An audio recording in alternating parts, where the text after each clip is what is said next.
많은 사람들이 정해진 운명이 진짜 있는지 매우 궁금해합니다.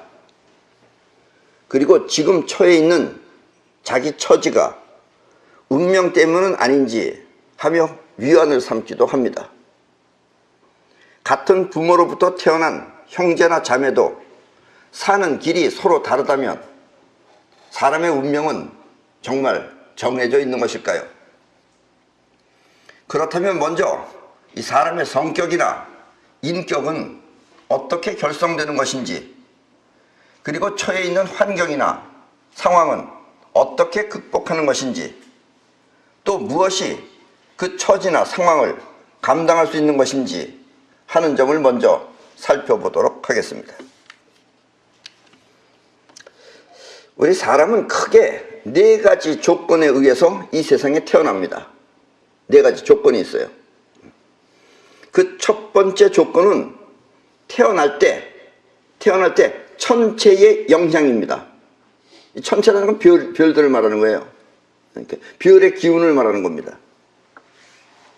이 말은 태양과 달, 그리고 그 주변에 있는 별들의 영향을 받는다는 것입니다. 태양과 달은 우리가 항상 잊을 수 없는 것이고, 그 다음에 그 주변에 있는 별들 아시죠? 여러 가지 별들 있죠. 그런 별들의 영향을 받는다는 것입니다. 이 지구로부터 멀리 떨어진 별은 그 영향이 대체로 일정하지만, 멀리 떨어진 것은 누구한테나 다 일정해요. 일정하지만 지구 주변에 있는 별들은 그 존재가 곧 영향이 되어 그 영향을 받는 것입니다. 여러분들도 영향받고 다 영향받아요. 나는 이렇게 천체로부터 받는 영향을 천성, 즉 하늘로부터의 성격, 천성이라고 하며, 이와 같은 것을 알아보기 위한 검사를 천성검사라고 합니다. 이 천성검사는 여러분들이 스스로 자기 자신 것을 보고 싶으시면 인터넷에 들어가서 육각시대, 즉 밑에 지금 자막으로 나올 것입니다. only.net에 들어가 사이퍼원 안에 들어가 보시면 자신의 천성을 알 수 있습니다.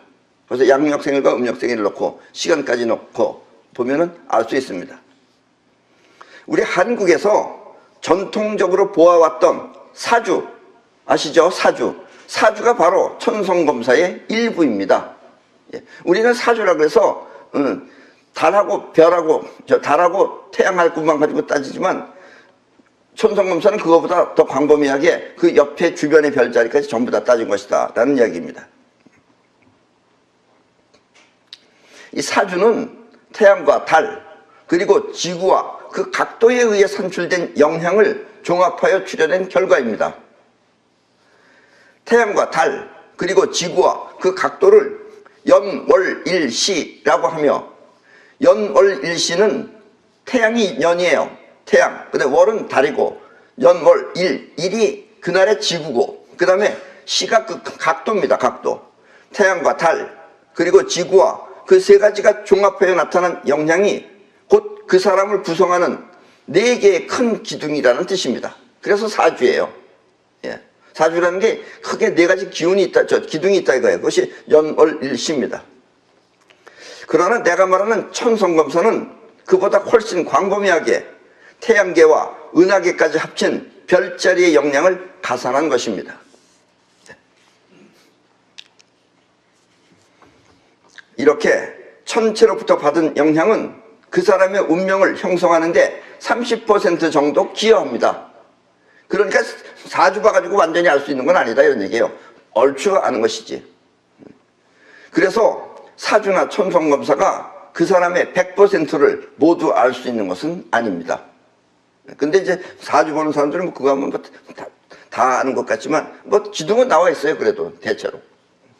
그래서 이렇게 연월일시를 보는 천체로부터 영향을 받는 것을 사주라고 하며, 그것을 우리 사람의 운명을 보는데 어느 한 부분 30% 정도는 차지한다라는 이야기입니다.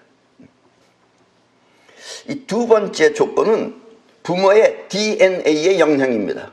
유전인자의 영향입니다. 이것은 눈에 보이는 결과와, 눈에 보이게 나타나는 것, 부모하고 비슷하게 생긴 것, 눈에 보이는 것, 눈에 보이는 결과와 보이지는 않지만 내재된 결과가 있어서 그 다음 세대까지 영향을 미칠 수 있습니다. 그럼 이게 무슨 얘기냐면, 즉 부모의 성품이 자식한테 나타나지만 자식한테는 나타나지 않더라도 그 다음 세대인 손자 때 나타나는 경우도 있다는 뜻입니다. 그러니까 아버지는 술을 많이 잘 먹어요. 근데 그 자식은 술을 못 먹어. 그건 아버지 거로부터 받지 않은 거예요.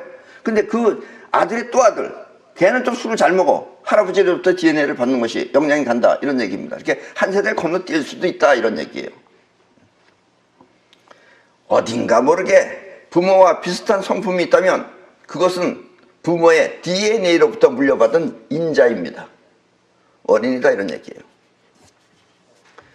요즘은 그래도 과학이 발달돼서 DNA라고 이렇게 말을 하면은 여러분들도 이해하지만, DNA를 몰랐을 때는, 옛날에 DNA를 몰랐을 때는 이렇게 부모로부터 받은 영향을 관상이라고 해서, 관상쟁이 하는 겁니다. 관상이라고 해서 그 사람의 용모를 보고 판단하기도 했습니다. 그러니까 DNA는 더 정확하지만 관상만 봐도 얼추 부모로부터 어떻게 받았다라는 걸 알 수 있다, 이런 이야기입니다. 관상은 그 사람의 부모로부터 받은 용모이기 때문입니다. 관상 또한 그 사람의 운명을 결정짓는데 30% 정도 기여합니다. 그 관상을 봐서도 그 사람의 30% 정도는 알 수 있다, 이런 이야기입니다. 때문에 그 사람의 용모를 보고 그 사람의 모든 것을 알 수 있는 것은 아닙니다. 예. 사주도 아니고 다 알 수 있는 건 아니에요. 관상도 다 알 수 있는 건 아니다, 이런 얘기예요. 이 세 번째 조건은 그 사람의 전생 때의 습관입니다. 이건 일반인들은 못 보죠. 또 거짓말쟁이들도 많아요, 이거는. 아마 정확하게 보고 싶으면 여러분들이 여기 와서 보셔야 될 겁니다. 이 세 번째 조건은 그 사람의 전생 때의 습관입니다. 사주나 관상은 특별한 기감 능력이 없더라도, 기감 능력이 없더라도 누구나 배워서 풀 수 있지만, 이 전생만큼은 특별한 영적 능력이 없으면 알 수 없다는 그런 단점이 있습니다.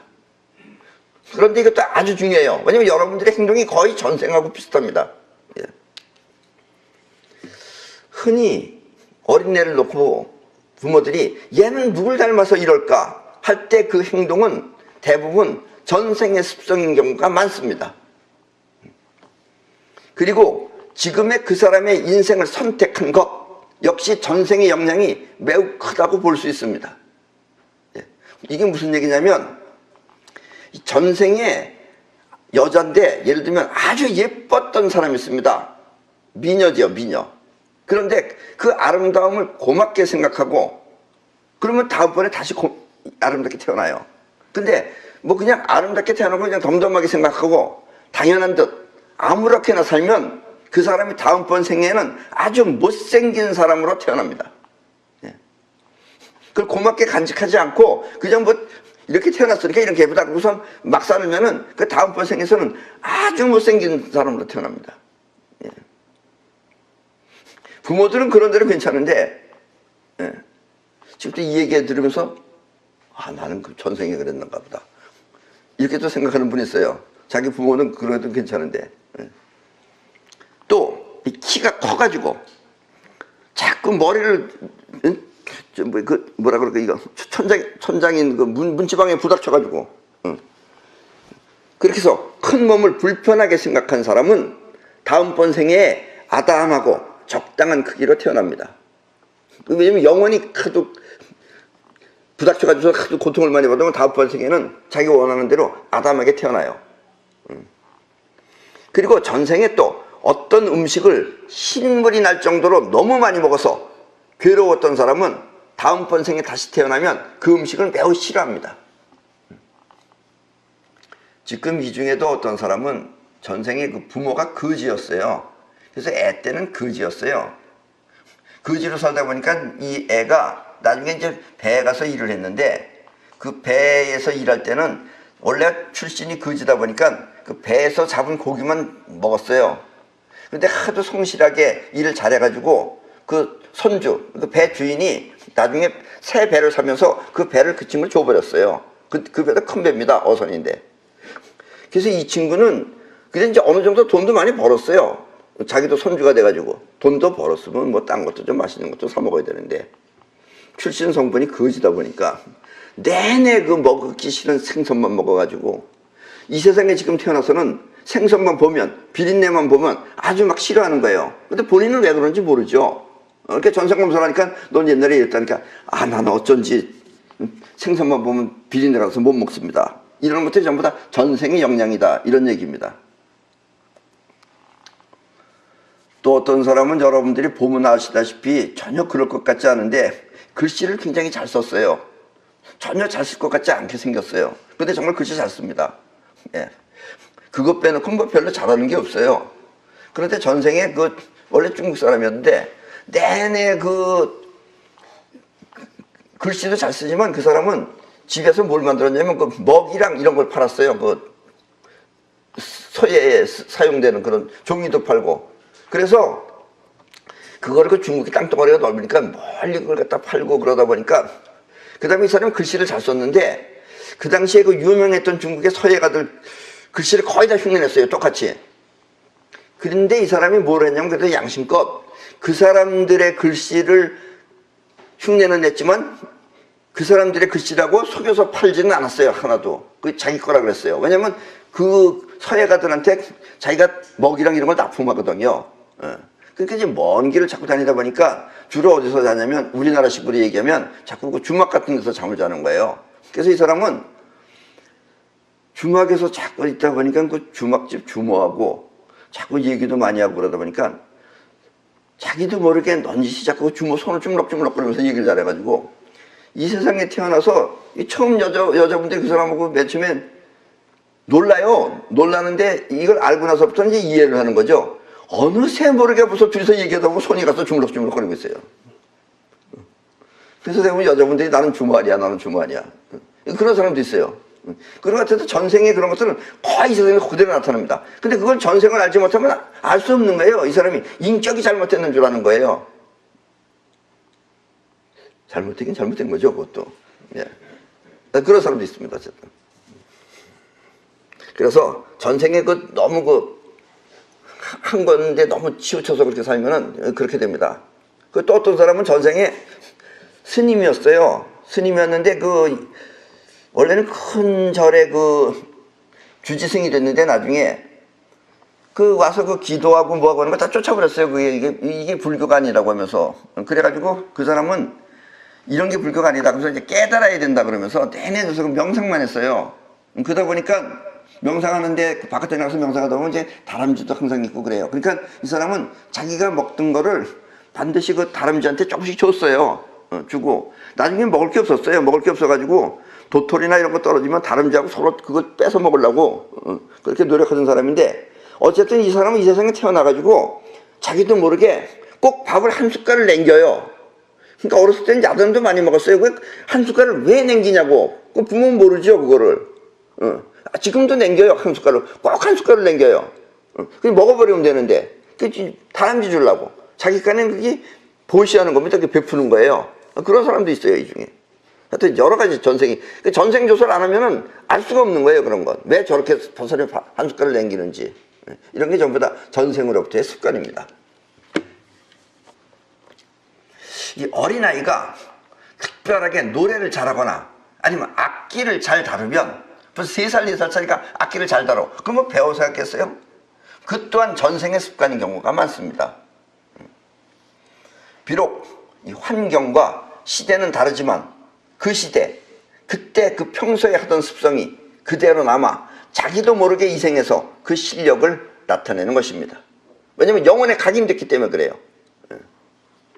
어쩌면 현생은 이렇게 전생에 느낀 각오가 반영된 삶이라고 해도 과언이 아닙니다. 근데 여러분들이 전생에 다 이렇게 그렇게 살아가지고 내가 다음번에는 이렇게 해야지 하는 걸 갖고 태어났는데 여러분들이 이 세상에 태어나면 그것이 무의식이 돼버렸기 때문에 지금 여러분들이 모르는 거예요.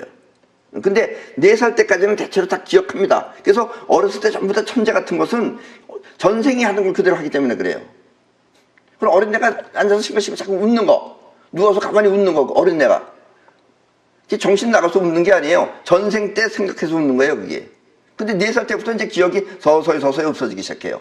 그래서 7살 때쯤 되면 거의 이제 기억이 안 나타납니다. 그럼 그때부터 이제 자의식으로 움직이는 거예요. 그래서 이제 학교 가서 공부도 하고 그러는 겁니다. 그런데 여러분들이 지금 대부분의 많은 사람들이 이걸 이해를 못하는 이유는 전생을 기억나지 않아서 지금 모르는 것 뿐이에요. 이런 걸 기억하는 사람도 있어요. 그러니까 아주 특별하게 영적 능력이 있는 사람은. 그래서 옛날에는 사람들이 살아가면서 전생에 업보라는 말을 많이 사용했습니다. 우리 어렸을 때만 해도 전생에 업보라는 말을 많이 썼었어요. 이렇게 전생에 하던 습성 또한 그 사람의 운명을 결정짓는데 30% 정도 기여합니다. 때문에 지금 여러분들 그 자신이 형성된 데는 이렇게 천성과 또 관상 그리고 전생의 업보가 30%씩 기여하고 있다고 보면 됩니다.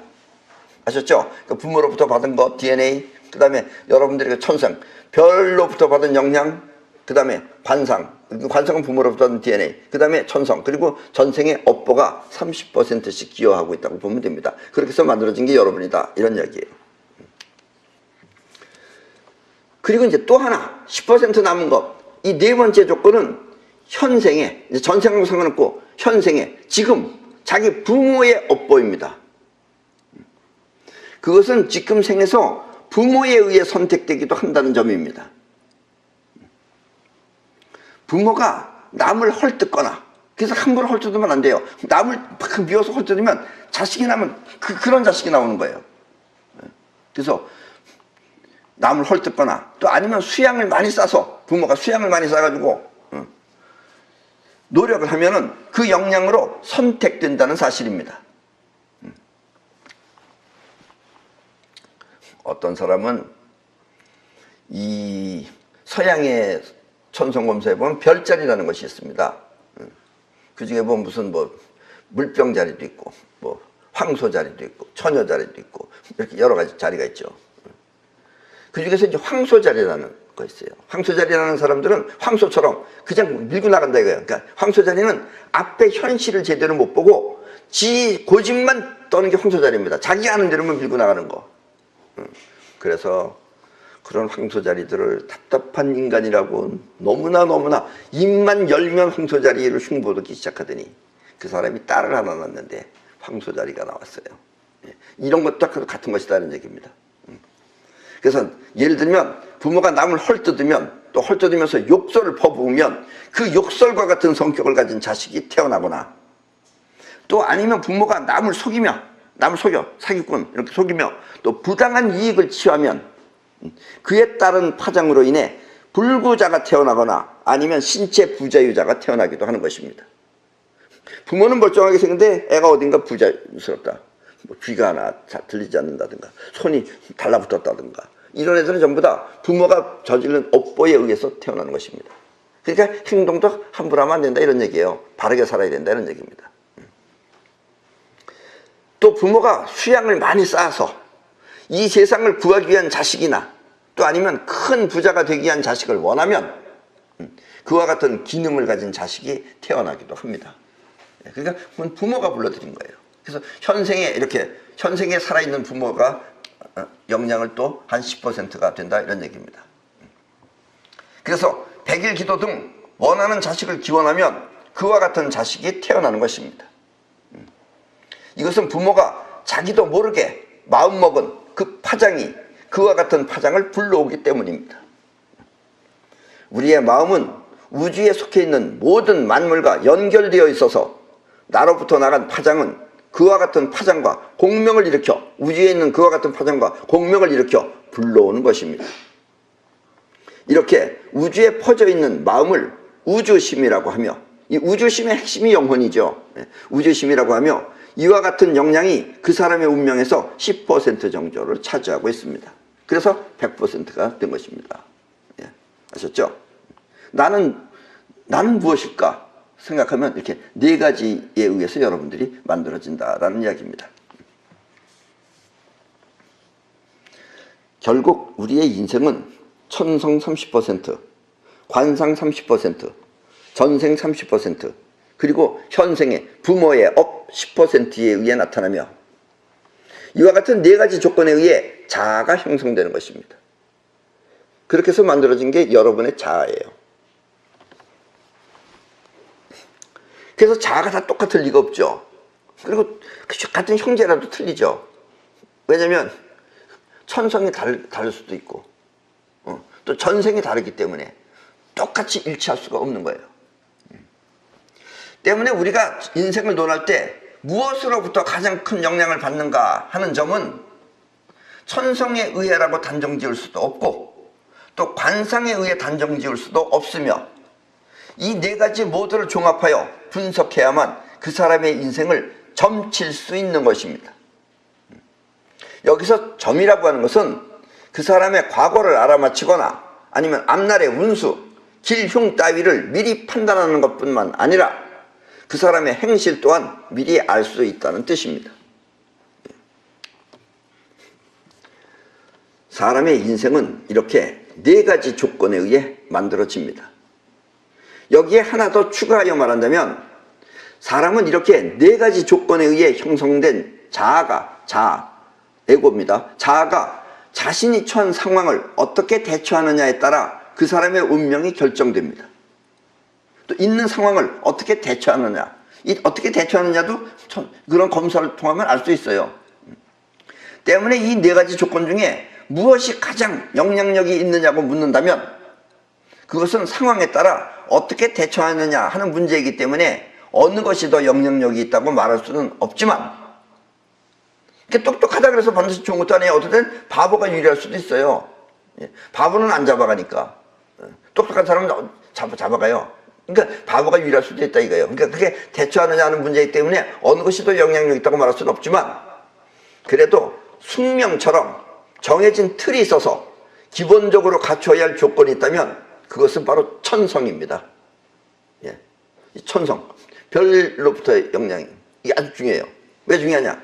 예를 들면 아무리 머리가 뛰어나고 또 재치가 있다 하더라도 천성검사가 말하는 기본 에너지의 파장, 우리 천성검사에도 나와 있어요. 밑에 기본 파장. 이 에너지의 파장이 약하면 큰 일을 해낼 수 없기 때문입니다.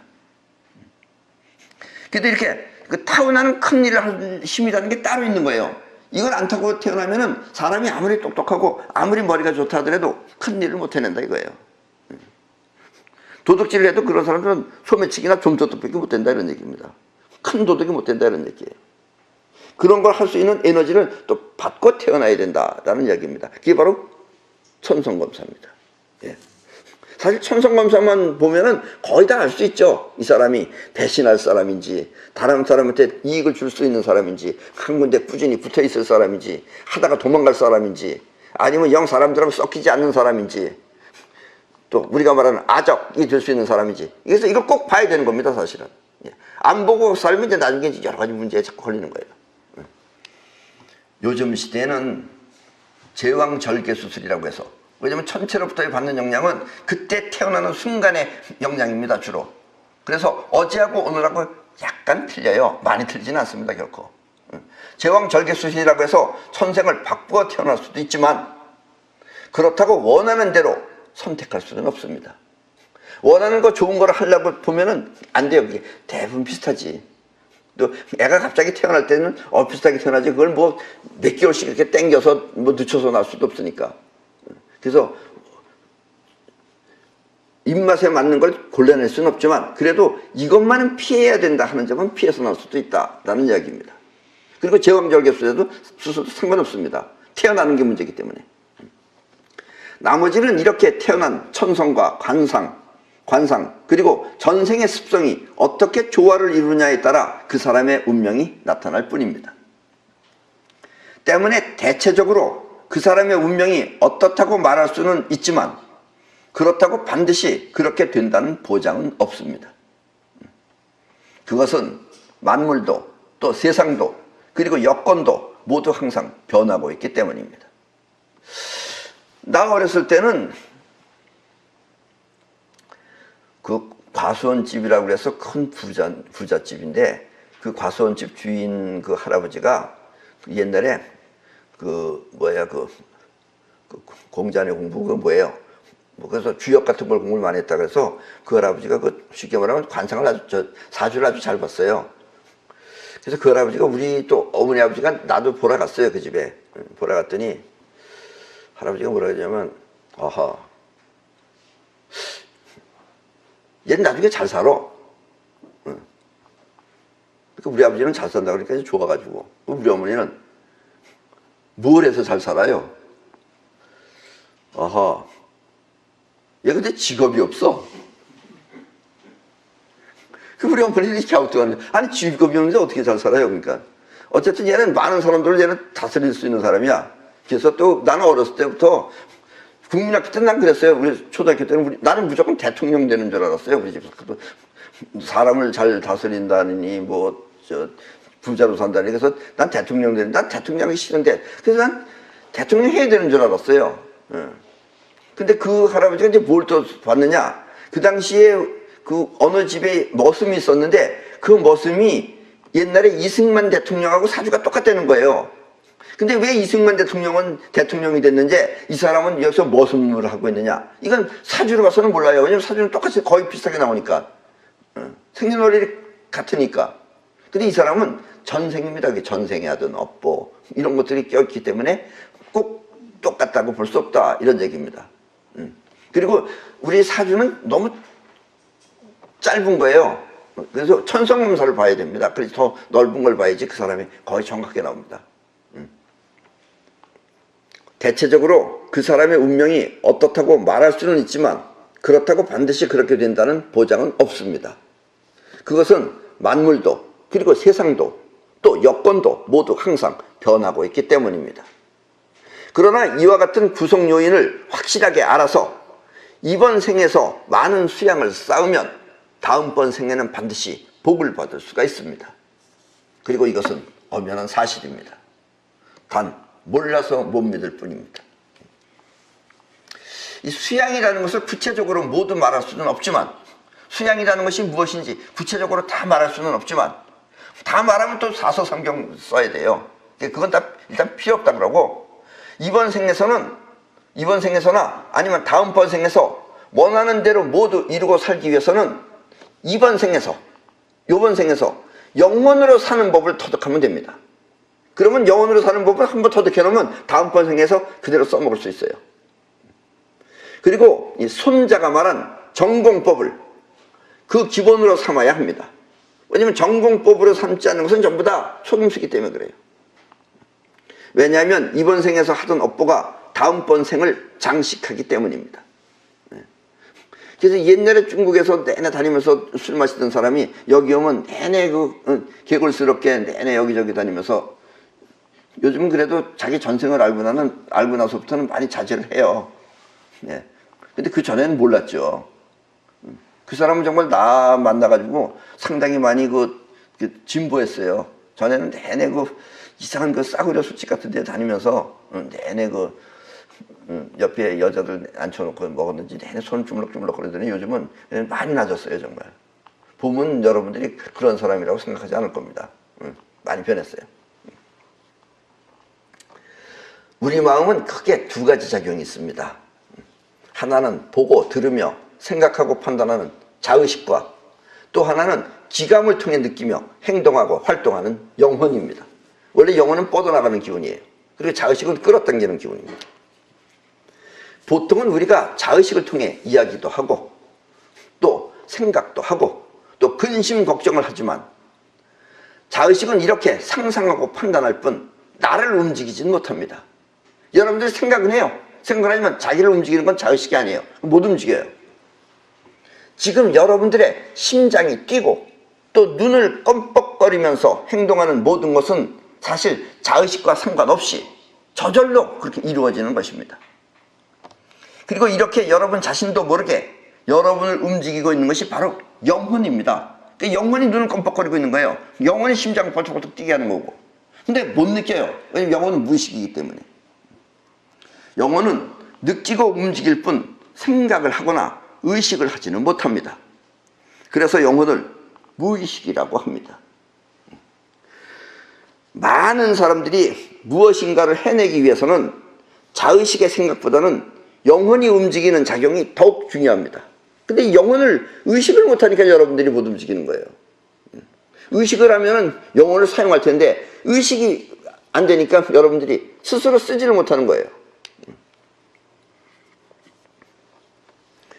영혼은 이 뻗어나가는 기운으로서 원하는 목표를 갖고 뻗어나가면 그 목표가 우주에 있는 같은 파장과 공명을 일으켜 현실 세계에 나타납니다.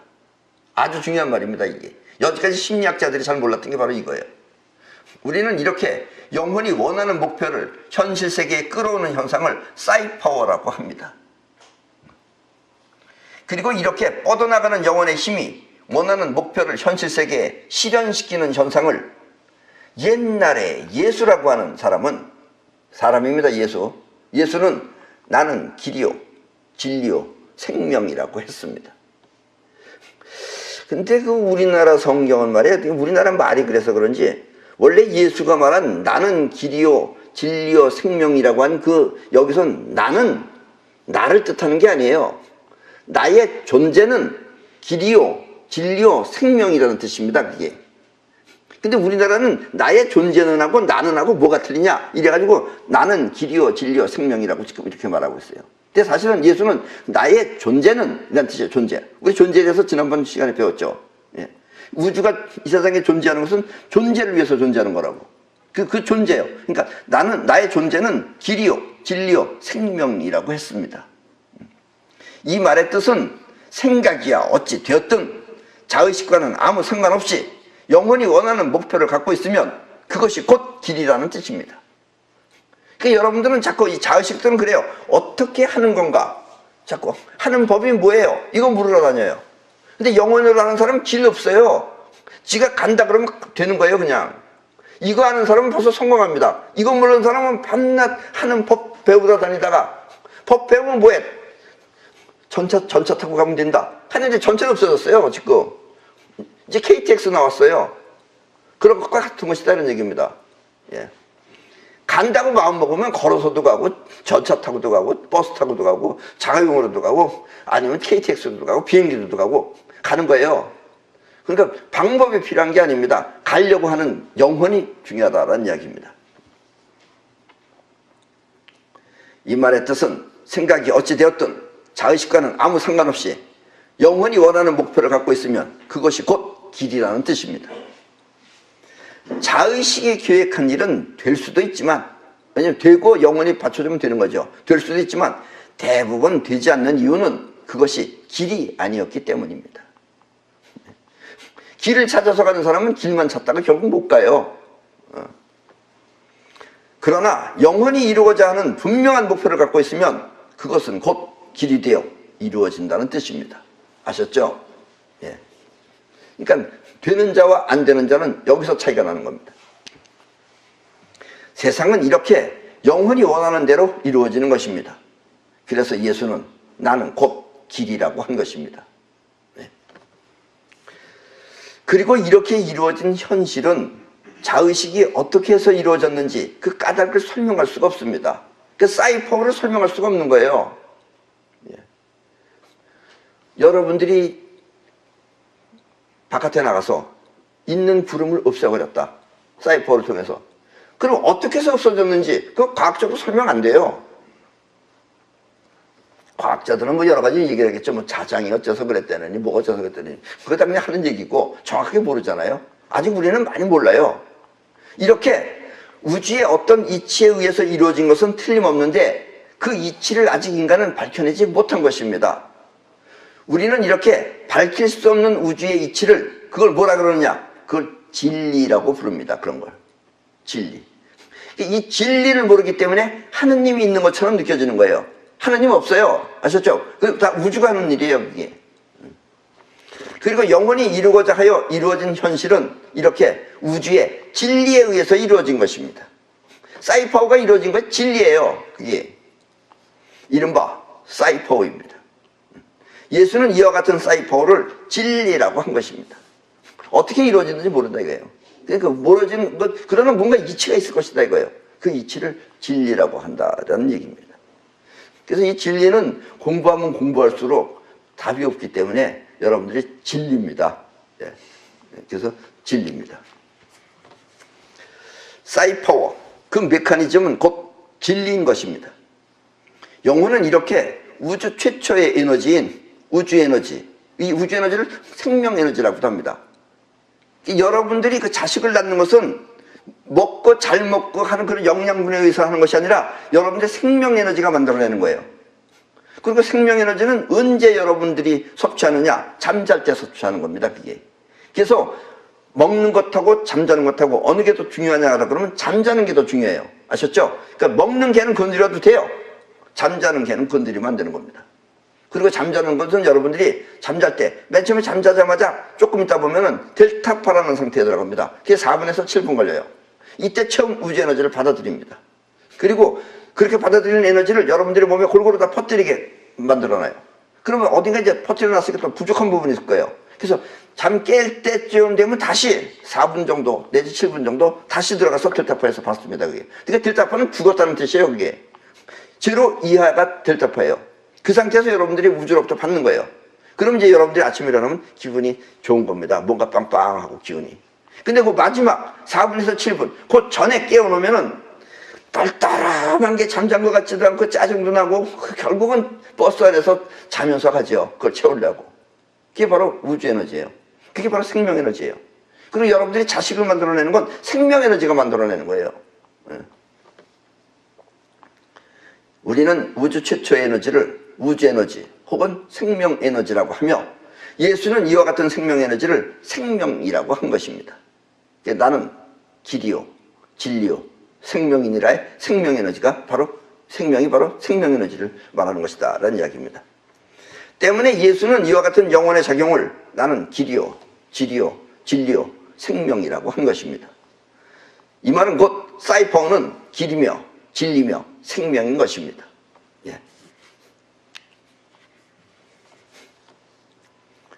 해야 할 일이 있지만 저녁을 먹고 잠이 너무 와서 조금만 자고 일어나서 해야지 하고 잠이 들었는데 일어나 보니까 아침이었다면 그 해야지 하는 그 생각은 자의식이 한 생각입니다. 예. 영혼이 진짜 일어나 하길 원했다면 영혼은 시계를 보지 않더라도 정확하게 일어나야 할 시간에 눈을 떴을 것입니다. 나는 이렇게 삽니다. 사실은 잠도 길게 오래 살아야 된다 그러지만 길게 오래 자야 되는 이유는 아까도 얘기했지만 잠자기 전에 잠깐 우주 에너지를 받죠. 그럼 이제 보통 사람들은 어떠냐면 그것이 전 몸에 퍼져나가는데 한 6시간 정도 걸려요. 그게 느린 것처럼. 근데 이제 이것도 빨리 숙달하면은 빨리 퍼뜨립니다. 한 2시간 정도. 네. 그리고 나중에 가서 다시 한번 잠자면 돼요. 근데 영혼으로 사는 사람은 한 3시쯤 일어나서 뭘 해야지. 그러면 시계 볼 필요 없어요. 딱 눈 뜨면 3시예요. 이게 영혼이 뜨기 때문에 그래요. 여러분도 경험해 봤을 것입니다. 이게. 근데 영혼이 안 하면은 뭐 누구한테 깨워줘 뭐 하면은 깨워도 안 일어나요. 그런 사람은 결국은 아침에 늦었다 그러면서 또 밥도 안 먹고 쑥 그래서 뛰어가는 거예요. 이렇게 그렇다면 영혼은 어떻게 시계도 보지 않고 정확하게 일어나야 할 시간에 눈을 뜰 수 있을까요? 그것은 영혼의 작용이 곧 진리이기 때문입니다. 영혼이 작용하는 것이 곧 진리이기 때문에 알아서 정확하게 맞춘다 이거예요. 예. 자의식과 영혼은 이렇게 그 작용이 서로 다른 것입니다. 자의식이 생각하고 판단하는 일을 한다면 영혼은 이렇게 현실에 나타나는 작용을 하는 것입니다. 그러나 영혼은 행동하고 작용할 뿐 생각하는 의식이 없습니다. 이게 문제인 거죠. 이것만 하면 뭐 더 이상 이런 강의도 들을 필요 없죠. 그럼 누구나 다 잘 되죠.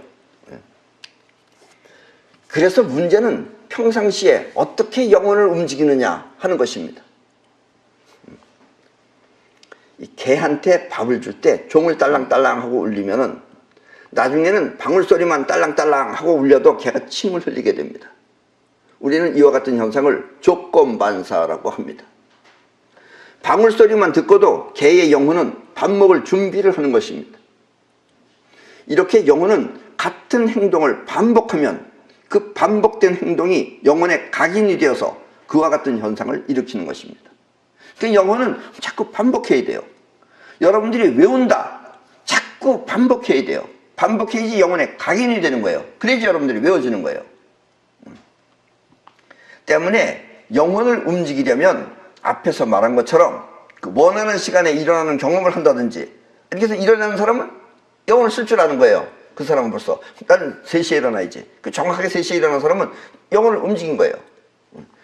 아니면 자기 나름대로 어려운 일을 해결하는 경험을 해보아야 합니다. 어렸을 때 그 어려운 일을 해나가는 것. 왜냐면 영혼이 하는 것은 길이기 때문에 그 나름대로 어려운 일을 해결하는 그런 경험을 해보아야 합니다. 흔히 말하는 젊어서 고생은 사소도 한다는 뜻이 바로 젊었을 때 고생을 통해 영혼을 움직이는 법을 터득해야 한다는 뜻입니다. 그게 젊었을 때 벌써 그런 걸 터득한 사람은 영혼을 쓸 줄 아는 거예요. 근데 내내 부모가 해주면서 어리광이나 부리면서 산 사람은 결국 영혼이 일어나지 못한 거예요. 겉보기는 뭐 잘 먹고 잘 사는지 몰라도. 그런데 영혼은 이 테스트가 됩니다. 그러니까 여러분들이 만약에 나중에 이제 사이퍼 능력가 된다 해도 누가 뭐 테스트를 하려고 그러면 절대 하고 싶지가 않을 거예요. 나는 어떻게 이상하게 중학교를 졸업하고 나서 산속에 들어가서 1년 동안 무술을 공부했어요, 그때. 그래서 거기서는 밤낮 맨발로 다녔습니다. 맨발로 다니고 높은 나무도 날라 올라갔고 그리고 그 산에서 막 늑대보다 더 빨리 달렸어요. 그래가지고 내가 고등학교 때는 근데 나는 그냥 나니까 대체로 달리기를 하면 100m에 한 11초 하여튼 12초 전이었어요. 11초 뭐 9회 뭐 10초 3이라도 하고. 그래서 지난번에 또 어떤 사람이 나보고 물어보는 거예요. 선생님 옛날에 그 달리기 얼마나 하셨어요? 그래서 11초 3 이러니까 이게 선생님 전 세계 중국 사람이었기 때문에 뻥도 심하시다. 이게 난 몰라요. 대체로 11초 3 정도면 올림픽에 나가야 된다는 거예요. 그러지 않아도 나 고등학교 때 밤낮 그래서 선생님이 올림픽에 나가라고. 안 나갔어요. 난 올림픽 나가서 그건 뭐 메달 하나 따려고 그 메달이 무슨 얼마나 명예로운 건지 난 뭐 영어력도 생각하고 그래서 안 땄어요. 나는 그런 거. 그래서 나갈 생각도 안 하고. 그래서 나는 고등학교 때 나는 하질 않았어요. 그 체력 검사를. 그냥 무조건 만점이에요. 난 턱걸이도 하나 그러면 남들은 뭐 한 7번, 8번, 9번, 11번. 난 뭐 200개도 하고 300개도 하고 그러니까 또 내려오라 그랬어요. 난 발로 돼요. 발로 걸러가지고 이렇게도. 그래서 선생님이 내려오라 그랬어요. 높이뛰기라는 건 뭐 하지도 않지만 난 담불처럼 날아갔어요. 그래서 나 옛날에 경복궁도 뛰어날아가지고 경복궁에서 그 청소하는 사람이 나 때문에 기절했어요. 쓰러져가지고. 그래서 하도 저기 하다가 와서 여기서 사진 찍으라 그래가지고 나 경복궁에서 사진 찍었어요. 지금 사진도 있어요. 그거. 거기서 그런 건 못해요. 정식으로 허가낸 것도 아니고. 그래서 산에서 그렇게 배웠기 때문에 그래요. 근데 그러나 영혼은 그렇게 테스트가 안 됩니다. 그런 몸을 움직이는 것은 테스트가 되는데 영혼은 테스트가 안 돼요. 왜냐면 자기가 원하지 않기 때문에. 또 남이 부탁한다고 해서 되는 것도 아닙니다. 자신이 절실하게 필요해야만 되는 것입니다. 스스로 원하는 것이 아니면 천만금을 준다 해도 움직이지 않는 것이 바로 영혼입니다. 그러나 진심으로 상대를 도와주고 싶으면 영혼은 이미 그렇게 작동하고 있습니다. 그것도 본인이 못 말려요. 만약 여러분이 누군가를 진심으로 사랑한다면 여러분의 영혼은 그 사람을 돕게 됩니다. 그래서 진심 어린 부모의 사랑은 자식을 훌륭한 길로 인도하는 것입니다. 부모가 그걸 항상 보살펴주기 때문에. 억울하고 또 곤란한 일에 처하면 자식은 걱정을 합니다. 그렇죠? 대부분 걱정하죠. 예. 근데 걱정 없는 사람이 있어? 맨 처음에는 걱정 없는 사람을 만나기 전까지는 여러분들이 전혀 자기가 걱정을 하니까 다 있는 줄 알아요. 걱정합니다. 그러나 영혼은 그와 같은 상황을 무시하고 처한 일을 무마시킬 수 있는 그런 희망을 선택합니다. 그러니까 영혼으로 사는 사람은 희망을 선택하고 자식은 걱정을 한다 이거예요. 그 걱정을 하면 점점 걱정스러운 일이 더 많이 생겨요. 근데 영혼이 무마시켜버리면 없어지는 거예요. 행복한 일을, 그러니까 희망을 가지고 있으면 그 희망이 그걸 무마시켜버리는 거예요. 그래서 내가 여러분들한테 소개해 주는 것이 손털기입니다. 손털기는 팔만대장경보다 더 위대한 겁니다. 아직은 사람들이 몰라서 그러지 이제 나중에 다 손털기 있을 겁니다 아마. 예. 오래 사세요. 언젠가 보게 될 겁니다. 그리고 그 희망이 최종 목표가 되면 자기가 원하는 희망이 최종 목표가 되면 영혼은 진리를 통해, 아셨죠? 아까 진리. 어떻게 되는 건지, 어떻게 이루어지는지, 그 이치, 그 진리를 통해 그 희망을 현실화시킵니다. 자의식이 걱정을 통해 또 다른 걱정거리를 불러들인다면 영혼은 이렇게 희망을 통해 현실을 해결하는 것입니다. 돈 100만 원이 있어서 걱정하지 말고 1000만 원이 들어오면 되잖아요. 그럼 해결되는 거 아니에요. 그 영혼을 움직이는 사람은 그걸 한다 이거예요. 그러나 영혼을 움직일 줄 모르는 사람은 100만 원 때문에 걱정하고 있다 이거예요. 또 빌려. 나한테 빌려서 갚느라고. 그럼 점점 빌리는 돈이 커져요. 그럼 나중에 이제 못 갚으면 자살해야 돼요. 네. 자의식이 걱정을 불러들이는 것과 영혼이 희망을 현실화시키는 것은 진리가 그렇게 만드는 것입니다. 진리. 여러분들이 꼭 신이 있는 것처럼 느껴지잖아요. 어떨 때는 원하는데 딱 맞잖아요. 그러면 신이 도와준 것처럼 느껴지잖아요. 여기 이제 종교죠. 그건 신이 그런 게 아니라 지가 그런 거예요. 그게. 그걸 모르는 것 뿐이지. 진리가 그렇게 만드는 것입니다. 만족하면 그 만족이 있는 현실을 밀어내버리고, 그래서 여러분들이 망하는 거예요. 나중에 돈 좀 많이 벌면 이제 그건 이제 좋다 그러면 그때부터 이제 망해요. 밀어내버리고, 빈 마음, 그러니까 그 찬 마음이 아니고 빈 마음에서 원하는 것을 강하게 집중하면 그것이 현실화되는 것은 이렇게 진리가 있기 때문입니다. 진리라고 하는 것은 뭐예요? 결국 우리 인간이 알지 못하는 우주의 이치가 진리예요. 아셨죠? 그리고 이렇게 영혼을 움직일 수 있는 사람은 어떤 상황이나 처지도 자신이 원하는 대로 만들 수 있습니다. 손자는 지금 계속 이걸 말하고 있는 거예요. 승리는 자기가 만들어내는 거라고. 우리는 이렇게 스스로 원하는 대로 사는 삶을 능동력이라고 합니다. 예. 인생을 놀아내려면 최소한도 능동력은 터득해야지 인생이 무엇인지 말할 수 있다라는 이야기입니다.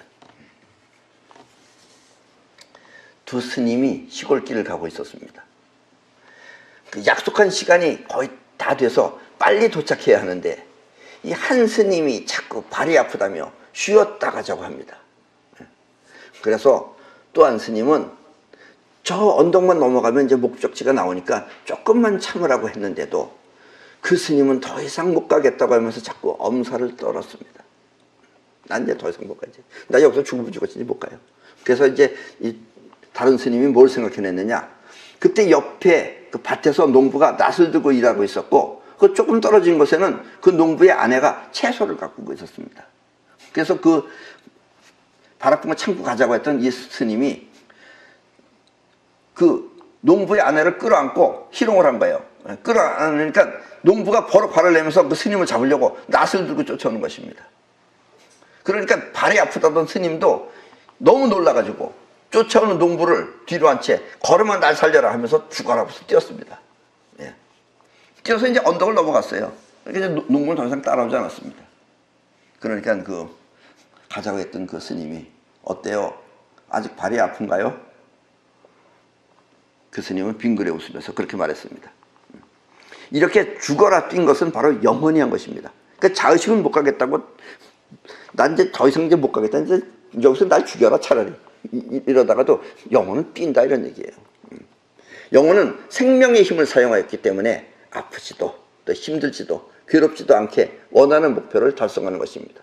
그러니까 영혼을 아는 사람은 아무리 피곤하더라도 한다 하면 해요. 왜냐면 생명의 힘이 나오기 때문에 그렇습니다. 생명력이에요. 발이 아프다던 스님이 번개같이 뛸 수 있었던 것은 바로 생명의 힘이 사용했기 때문입니다. 작용했기 때문입니다.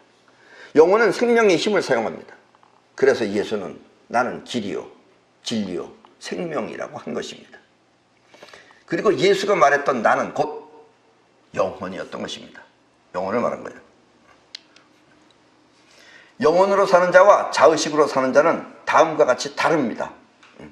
먼저 자의식으로 사는 사람은 변덕이 심합니다. 상황에 따라서 자꾸 변해요. 기분이 좋으면 하고 또 하다가 싫으면 안 합니다. 이랬다 저랬다 하는 것입니다. 그리고 이런 사람들은 대부분 경기가 좋으면 돈도 무리할 정도로 많이 쓰다가 또 상황이 좀 나빠지면 마땅히 써야 할 돈도 안 쓰고 또 거부를 합니다. 난 못해. 회비도 내다가 이런 사람들은 안 내요. 다 돈 없다 그러면서. 벌써 이런 사람들은 자의식으로 사는 사람이죠. 그래서 이 사람들은 한마디로 믿을 수 없는 사람입니다. 이에 반해서 영혼으로 사는 사람은 먼저 환경이나 상황에 영향을 받지 않습니다. 예. 오히려 이런 사람들은 상황이 나쁘면 돈도 더 잘 벌어요. 아니면은 보통 사람들은 호경기 때 잘 버는데 이 사람들은 꼭 불경기 때 잘 벌어요. 그래 원래 부자는 불경기 때 잘 버는 거예요. 그리고 스스로 해야 할 일을 자신이 결정합니다. 때문에 영혼으로 사는 사람은 스스로 정한 대로 그렇게 반드시 합니다. 자기가 정한 대로. 내가 낸다. 회비도 낸다. 그러면 정한 대로 그렇게 하는 거예요. 죽을 때까지 그냥 하는 거예요. 뭐 상황이 나쁘다고 안 하고 그런 거 아니에요. 영혼은 곧 길이요 진리이기 때문에 스스로 정하면 반드시 지키는 것입니다. 상황이 좋다고 해서 돈을 더 쓰고 또 나쁘다고 안 쓰는 타입이 아니라 상황과 상관없이 스스로 정한 대로 꾸준히 그렇게 합니다. 한마디로 책임감이 강한 사람입니다. 근데 지금 애석하게 이 지구를 움직이는 사람들은 감정이 없어요. 그리고 이걸로다가 움직이고 있습니다. 그래서 끌고 가는 거예요, 지금 우리를. 그리고 영혼은 택한 대로 갑니다. 아무리 어렵고 힘들다 하더라도 스스로 선택한 길은 자신을 위하여 좋은 세계로 반드시 만듭니다. 힘든 길이라도 자기가 택해서 가면은 좋게 만드는 거예요. 이것을 택한 대로 된다라고 합니다. 그리고 영혼은 자신이 택하면 무엇이 되었든 반드시 된다는 믿음이 있어서 또 믿는 대로 살게 됩니다. 그래서 영혼으로 한 사람은 하면 내가 하면 된다라는 그 자존감이 있어요. 자신감이. 그래서 그 사람이 하면 또 당연히 돼요. 예. 이쯤 되면 이제 여러분들은 더 이상 인생에 걱정할 필요가 없어지게 된다라는 이야기입니다. 믿음이 가지 않을 때는 믿음이 갈 때까지 꾸준히 찾아서 믿음이 서면 그때 행동하는 것입니다. 이렇게 영혼은 스스로 정한 대로 꾸준히 하며 또 택한 길은 반드시 가고 믿음이 서지 않으면 기다렸다가 믿음이 서면 반드시 해냅니다. 그래서 영혼은 세상을 다스리는 주재자입니다. 영혼이 세상을 다스리는 주재자입니다. 그래서 옛날에 예수도 내가 곧 주니라 라고 말했던 것입니다. 예수가 말한 주는 나라고 하는 나 개인, 자아를 말하는 게 아니라 나의 영혼, 즉 나의 존재는 곧 주니라 라고 말했던 것입니다. 아셨죠? 예. 이번 주부터 강의할 손자병법은 군쟁편입니다. 군쟁편은 이른바 전술을 말하는 것으로 이익이 되는 점은 살리고 불리한 점은 이점으로 전환하여 승리를 하는 것입니다. 그러니까 손자도 이런 걸 아는 사람이에요. 영혼을 움직이는 것을. 그러기 위해서는 꼭 필요한 것이 바로 사이퍼워입니다. 이 사이퍼워를 모르면 감히 불리한 점을 이점으로 바꾸고자 하는 용기가 나지 않습니다. 근데 이 사람들은 밤낮 어떻게 하면 좋아요? 어떻게 하면 좋아요? 이 말만 해요. 그걸 가르쳐주면 못 알아들어요. 이 세상엔 그런 사람들이 거의 많지 않죠. 지금 우리 유튜브 나가서 보는 사람은 겨우 이제 한 300명 정도 돼요. 지금 대한민국에 그런 사람이 한 300명 정도 있다고 생각하시면 돼요. 아마 조금씩 더 늘어날 겁니다, 아마. 예. 그래서 나는 이걸로 장사하면 망해요. 왜냐면, 너무 저기한 얘기해서. 그러지 말고 차라리 놀라다니는 얘기 이런 거 하면 사람들이 많이 들을 겁니다. 그러니까 사이퍼는 처해 있는 상황이나 처지를 무시하고 자신이 원하는 희망을 실현시킬 수 있기 때문입니다. 우리의 인생도 이렇게 처한 환경에 영향받지 말고 자신이 원하는 세계를 현실화시킬 수 있어야 합니다. 올바르고 풍요로운 현실을 위한 영혼의 힘은 곧 길이며 또 진리며 생명이기 때문입니다. 그리고 이렇게 올바르게 사는 삶을 전공법이라고 합니다. 예. 아무리 대통령이 수위 틀린다고 해서 같은 당에 있으면서 저걸 탄핵하자고 그런 놈들이 또 요즘은 또 자기네가 또 대통령을 구하겠다고 그러고 있어요. 전에 대통령. 이미 그 대통령은 이제 나와도 쓸모없습니다. 예. 아직 우리나라 사람이 좀 생각이 모자라서 저 대통령 다시 대통령을 세우고 뭐 대통령을 바꾸자 그러는데 이제 새로운 대통령이 나와 있죠. 그리고 지금 할 인간이 없어요, 지금. 예. 예. 그리고 또 그런 인간들이 또 지금 대통령을 구하겠다고 그러고 있어요. 예. 그것들은 전공법을 모르기 때문에 그런 짓을 하는 거예요.